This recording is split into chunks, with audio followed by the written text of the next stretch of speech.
তোমার অনুভূতি কি, এখানে এসে তোমার কেমন লাগছে? তোমার অনুভূতি কি?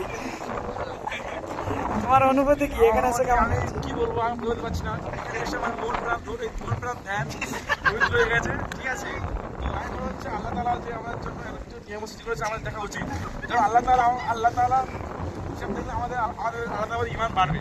সুতরাং আমরা ঘুরতে এসে তোমরাও এসো, হ্যাঁ, আমরা দোয়া করি, হ্যাঁ, যেন তোমাদের এখানে আসার প্রবিধান করে আল্লাহ পাক। আল্লাহ তাআলার নিয়ামতগুলো তোমরা সব বুঝে দেখো, এটা আমার চাওয়া। তো এখানে এসে আমার খুব ভালো লাগছে, খুব ভালো লাগছে। সবাই সামনে এসে দেখি। আর কে বাকি আছে? তোমার অনুভূতি কি? রাকিবুলের অনুভূতি কি? আমার অনুভূতি হচ্ছে এই সমুদ্র সৈকত খুব সুন্দর একটা মানুষের সাথে আকর্ষণ আছে।